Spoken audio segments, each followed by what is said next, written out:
Tennessee WildCast is live on the air with the latest on hunting, fishing, boating, and all things outdoors. Make welcome your host, drummer and outdoor expert novice, Jason Harmon. All right. Hello, everybody, and welcome to this edition of Tennessee WildCast. I'm Jason Harmon. I'm your host, and today we are on location once again at Tellico Hatchery in the Cherokee National Forest. It's awesome to be here. It's warming up a little bit. We shot a show earlier today, and we've got another one here for you today with Mr. Brandon Ware. He's the manager here on the South Cherokee and also Tellico Lake, WMA. So, Brandon, glad you're here with us today. Thank you. And Miss Mimi Barnes is here once again helping me co-host. And Happy to be here. Always fun. Yeah, glad to have you. And if you hear water in the background, that's the runways, the raceways here at the hatchery. And it's fun to be on location for these shows. I enjoy it. It is. They're growing fish behind us. That's cool. Yeah.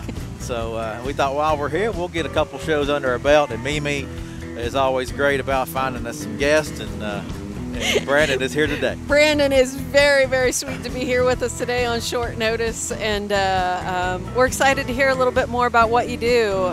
You do a tremendous amount of work. Maybe we'll start out just by hearing about Brandon because sure. he has a really interesting past. Yeah. Tell us, Brandon, about yourself and how you got here with the agency and what brought you to Tennessee or Tennessee Wildlife Resources Agency. Well, I grew up in Tellico Plains, which is okay. So you're a just bear down the road. A bear at heart. Tellico bear, yeah, yeah. So I grew up in Tellico, and of course grew up hunting and fishing, spending time outdoors in the Cherokee National Forest.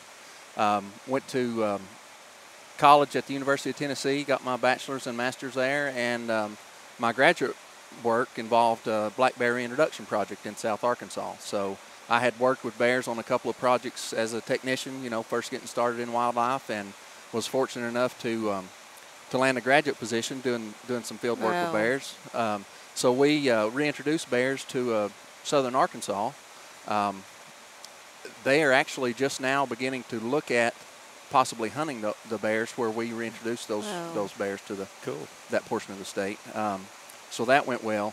From there, I went to work for the agency in the non-game program, bounced around a little bit, and ended up in Hamilton County as a wildlife officer, and then Polk County most recently. Worked in Polk County for several years, and there got to deal with bears a lot because obviously half of the county is Cherokee National Forest. We have a large bear population there. We deal a lot with nuisance bears and bear hunting seasons and things like that. So I got to use some of that past experience to work with bears in Polk County as a wildlife officer. And help out with the black bear management there. That led to me transitioning to the wildlife manager at Tellico Lake and South Cherokee Wildlife Management Areas, which is where I'm at now. And I've been here about 2 years now. Wow, time goes fast. My experience with Brandon here in the region has been there's a bear issue. Who do you call? And people know the experts in their regions, right. and Brandon answers a lot of those questions. Yep, and we're going to talk a lot about bears today, but you mentioned Tellico Lake, WMA, and that you and your crew manage that area. I guess first tell us about your crew, and then tell us about what y'all do on these different on Tellico WMA, and then it's quite a bit Cherokee. Of land. Yeah, right. So, like I said, we manage the Tellico Lake Wildlife Management Area and South Cherokee Wildlife Management Area. Tellico Lake is over 7,000 acres of lands. Owned by the Tennessee State Parks, Tennessee Valley Authority, and the Tellico Reservoir Development Agency.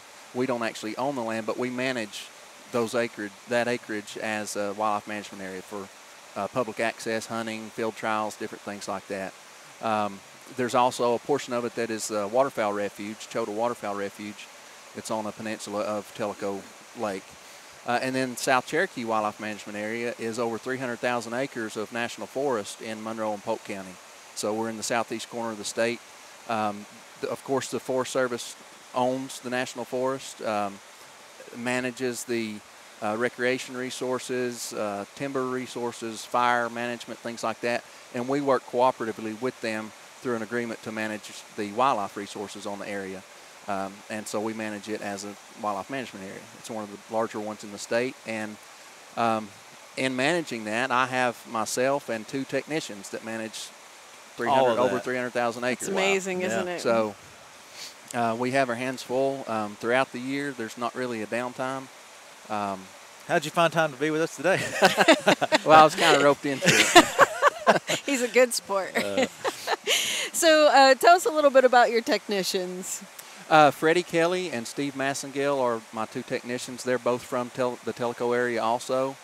So we've got a local crew that's familiar with the area, that has a lot of ties in this area, and I think makes them really passionate about working for the wildlife resources here at home, basically. Mm-hmm. Yeah. They're both great guys. Both of them have various backgrounds in construction, logging, carpentry, mechanics, different things. They can weld. I mean, they can do, pretty much anything. And, of course, farming. And they use all of that on the job. They're just really great guys and great help on the area. Pretty much, I go to them a lot of times to see, hey, what needs to be done right now? What are you guys working on? And I've learned as much from them as I've helped, lead them, I'm sure. I think that's the same across the state. On most of our WMAs, most of our guys have so many abilities. They can do anything, like you said, from carpentry to mechanic. Be a mechanic, can weld, can build stuff, make a tool if they need it, and it's amazing what our guys can do. Yeah, they've got a lot of energy too. They do. They really do, and it's always a pleasure. I will give them a shout out for their cooking as well, because they are great cooks. Both great cooks. We actually try to help with a lot of youth events, veteran events, and things like that on Tellico Lake and South Cherokee. And Freddie and Steve usually always cook at those, and it's always a big hit. Always a big hit. Yeah. Well, tell us about, real quick, Freddie. He recently was named Technician of the Year, right? He was the TWRA Wildlife Technician of the Year for this year. Like I said, Freddie does a little bit of everything. And last year, one thing that was noted in his recognition in that award, he was working the bear check station during one of the hunts, and it just happened to be the day that one of the Navy training jets went down here in the Cherokee National Forest. Freddie was one of the first ones on the scene there that day and stayed with him throughout that ordeal during the recovery process. Helped with the fire containment, mapping area, routes to get in there to the wreck site and different things like that. And so that's just one example of the many things that they do and how they go above and beyond all the time, because he left what he was doing and rushed up here knowing, he was probably the closest one around. Yeah, Wow. probably knew the area better than other most people that were coming in. Yeah. That's awesome. So back to that management that they both help support, and all 3 of you work so hard to do. Tell us a little bit about those 2 wildlife management areas. You talked about Tellico Lake WMA and even containing Chota Refuge. What's Tellico known for, and then South Cherokee? What would you say it's known for? Okay, well, Tellico Lake, of course, obviously is smaller, and most of the property is adjacent to that Tellico Reservoir. It's mostly in a series of peninsulas or islands there around the lake, and because of that, it's going to be smaller tracts. There's not a lot of very large tracts of timber, and we manage large portions of it for primarily small game hunting. We have some open fields mixed with hardwoods, and we manage that for rabbit, quail, squirrel, youth hunts, and things like that. One portion of it, the McGee-Carson tract, is managed primarily for youth hunting. There's no adult hunting allowed on that area, but we have quota deer and turkey hunts for youth, and then small game hunting throughout the season. And then we also manage it for field trials, so that people can train or have field trials for bird dogs and rabbit dogs and things like that. So. And you have a youth quail? And we have a youth quail hunt and a youth quail event, Jake's Day, different youth events like that. But those open areas on that portion of the WMA, we manage those fields as most of them are native warm season grass fields, or a mixture of grasses and woody vegetation, early successional habitat, for, which is important for small game. And we do a lot of disking, burning, planting, food plot strips, things like that. Wow. So we'll have a rotation on those different individual fields, so that they're burned, every couple of years to maintain that early successional habitat that's important for quail and rabbits and other species. Before the show, we were talking, but turkey and deer are also statewide, right? The same as statewide seasons on that WMA. Is that correct? No, there are portions of it Portions, okay. where the deer season, where all the hunting season is the same as statewide. Okay. Our Wares Bend unit and Bacon Bend unit, which are 2 peninsulas on the lake, they're open with the statewide seasons. Gotcha. But McGee-Carson and the Tellico West Tract, they're managed primarily just through quota hunts. So on one portion, the Tellico West Tract, which is an industrial area, it's managed in partnership with TRDA through 4 archery quota deer hunts in the fall. Wow. So September through December, we have 4 2-day hunts for adults, and those are used as population management tools around that industrial park. The McGee-Carson Tract, like I said, is just youth hunting, either small game hunts, which are open weekends during November, December, January, or those limited quota deer and turkey hunts. And then our Chota Waterfowl Refuge, it is open the same as statewide season until the refuge closure on November 15th each year. And then it's closed obviously for those wintering waterfowl to have resting and feeding areas during their migrations. Yeah, that's a beautiful area too. I mean, it is absolutely gorgeous there. It is, and it again is a mixture of upland hardwoods and open fields, but then we have some manipulated wetlands on there that we manage through a series of levees and water control structures so that we can flood it seasonally so that ducks can rest and feed in there. Are you actually planting those areas too for waterfowl? We do. We allow some of those fields to come up in moist soil native plants every year, but then portions of them adjacent to the flooded areas or areas that will flood, we'll plant with grain crops like milo, millet, corn, different things like that. All right. Wow, a lot going on just there. Yeah. So we haven't touched on South Cherokee Right. yet, and I know that includes a lot of partnerships as well. Yes, the South Cherokee Wildlife Management Area is obviously we work very closely with the U.S. Forest Service, and as I mentioned before, we primarily help with the setting of the hunting regulations on South Cherokee. Obviously, the Forest Service has folks that are involved with recreation, camping, outdoor use, hiking, things like that, timber harvest regulations, prescribed burning, and we aren't as heavily involved with those programs as we are the hunting and wildlife management aspect of it. But we do work closely with them and help with prescribed burns to, improve wildlife habitat, and are kept in the loop on other things that may affect our hunting seasons or things like that. Yeah. What is South Cherokee known for? Well, South Cherokee traditionally has been a very popular bear and hog hunting area, as well as white-tailed deer, but the white-tailed deer harvest has never really been, well, in recent years, isn't really that great. There aren't as many deer in the older forest grown, not as many open areas. And that's simply because the forests have grown up. A lot of people don't realize that cuts off habitat for deer. Exactly. In years past, in the early days of the Cherokee, and a lot of people will talk about the heyday, when the deer hunting was good, the forest was a lot younger then. There were a lot more open areas, a lot of clear cuts, a lot of recent timber harvest, which provided edge and early successional habitat that deer, rely on in parts of their life or parts of the year. And now that forest has, through management and through it being a national forest for a number of years now, has been allowed to grow and mature. And of that 300,000 acres, now only about 1% or 3,000 acres is open. Wow. So most of it is closed canopy, oak, hickory, mixed hardwood forest. That's helpful in knowing that it's that 1%.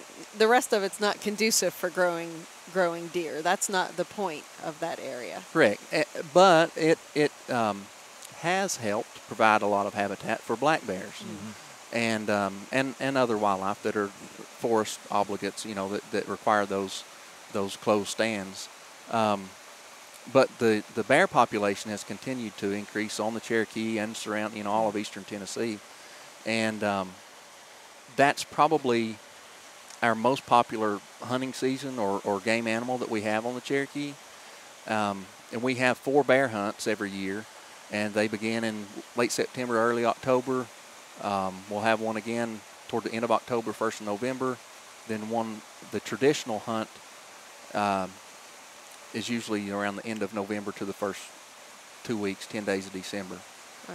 And now, more recently, we've started a later season hunt that's only about 4 days, which will be toward the end of the year, 1st of January. And I do want to talk about bear more because you're an expert. You have a ton of knowledge there, but and don't be humble on me. I know the truth. But I want to go back. So I've heard the word daylighting, and I've heard about some of the work that you've done on South Cherokee. Can you talk a little bit about some of those projects that are currently going on? We have entered into an agreement with the U.S. Forest Service called the Good Neighbor Agreement, where basically a sister or neighboring agency can work in partnership with the Forest Service to help accomplish their management goals, basically.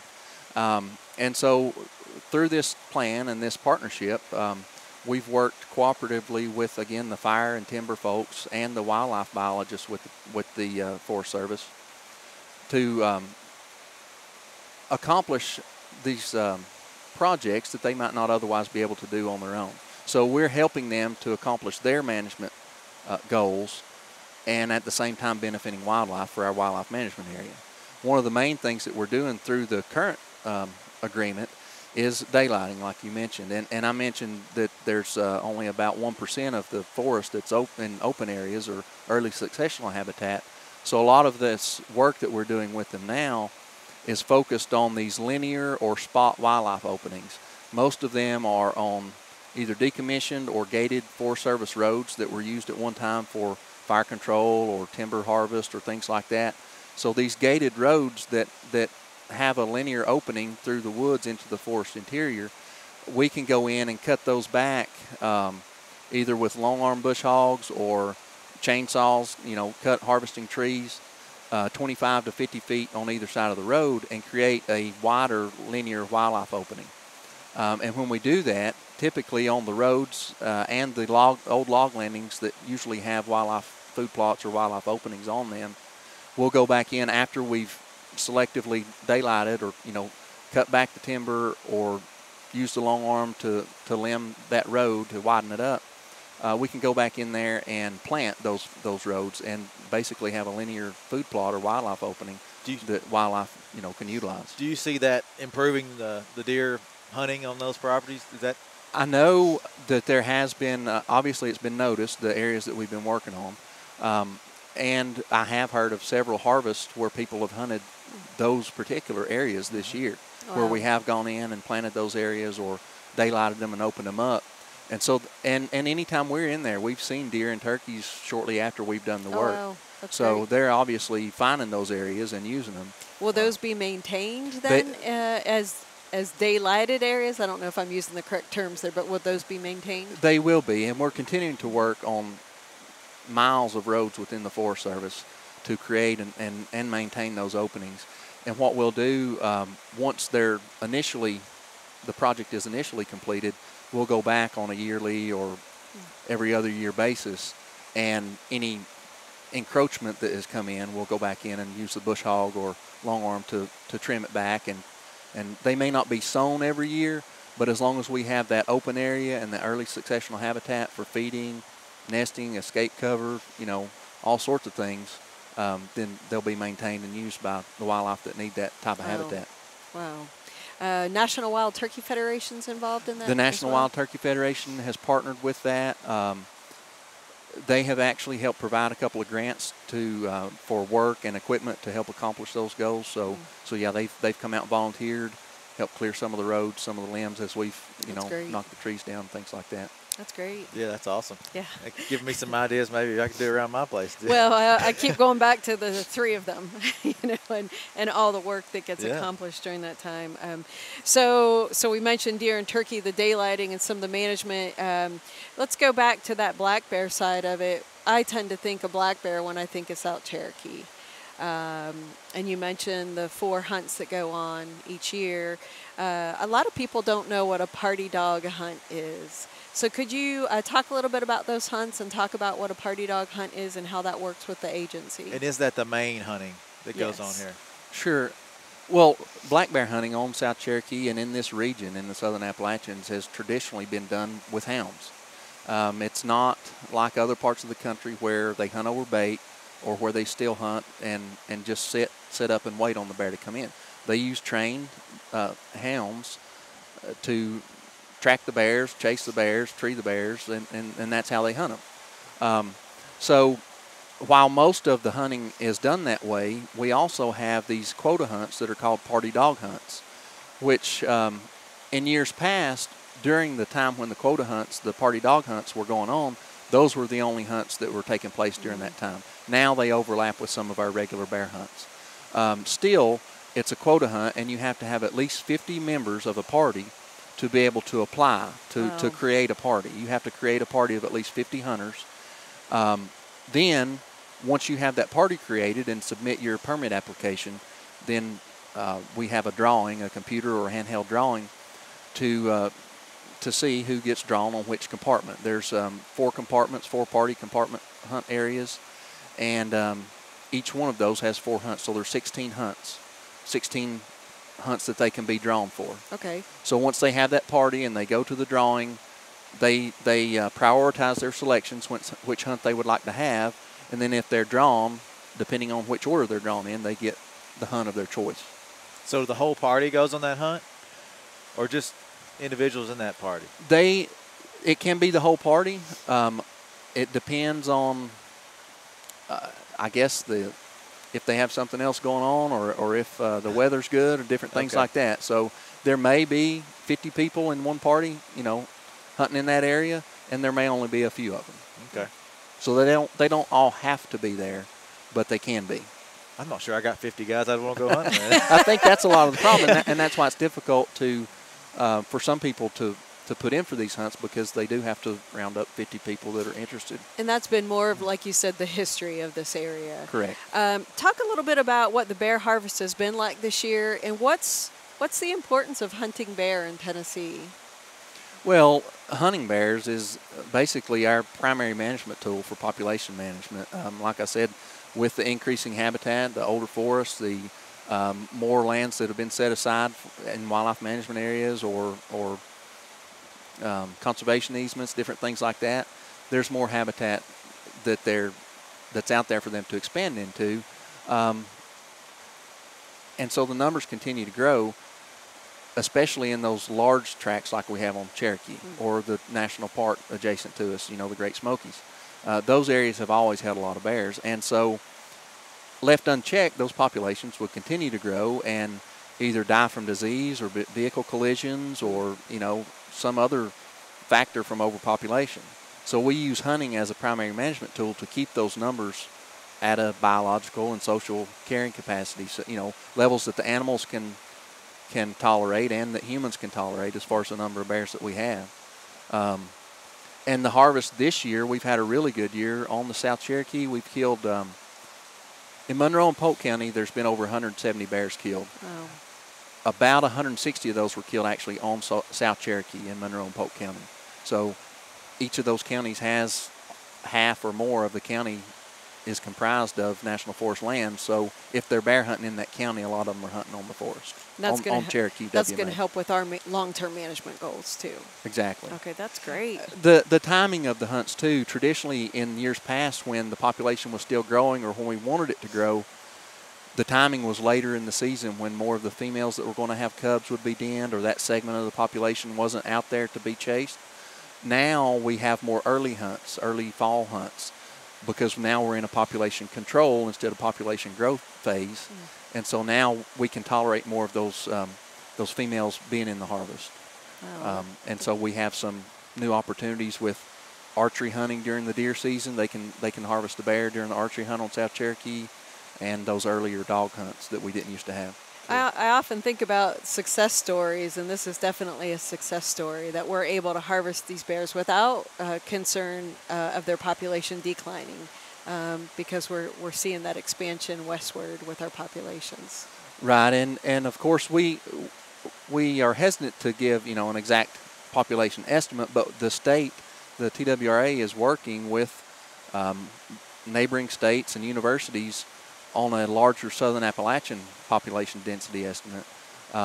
And so we're hoping that the results of that study will help further refine our population harvest strategies. And then I'm watching our time. I definitely want to touch base because you have so much knowledge there, Brandon. I want to touch base on, we get messages from time to time. Here it's obviously colder out and people think bear are hibernating, but we get messages through Facebook and phone calls throughout the region saying, I saw a bear. They don't always hibernate. Right, and in school, my old mammalogy professor, he told us that bears, black bears in our area, it's called estivation. They're not true hibernators like some small mammals or other animals. And in our area, they will go into a time of lethargy or winter torpor where their body does slow down, but it's mainly induced by a food shortage and not the cold weather, around here. So they'll be relatively inactive during this time, but they'll also get out, especially if it's not a female with cubs. Females with cubs will go into their den and stay until those cubs come out in the spring and they bring them out. But a male bear or a female without cubs on a sunny day like today, they may get out and try to forage or look around, and they may have a series of day beds or smaller ground dens that they'll move between during this time of year. So it's not uncommon for them to be out moving around. So real quick, we want to remind people what's the website they should go to learn more about bears and bear behavior and how to interact with bears? Bearwise.org or our website at tnwildlife.org. There's all sorts of information about bear biology, nuisance behavior, what to do if you see a bear, report a bear sighting. Great. So yeah. Thanks. Thank you so much for being with us today, Brandon. We appreciate your time. That was easy, right? Right. Brandon has got a lot of knowledge and a lot of information, stuff we didn't even get to cover today. So he's great. We thank you, Mimi. Thank you for helping me co-host. Thank you for setting this up. And it's been great to be here at the hatchery. And Brandon, thank you for joining us today. So thanks. Enjoyed it. Tennessee WildCast, we're here every week, and we appreciate y'all tuning in. Thanks for listening on the radio, and we'll see y'all next time.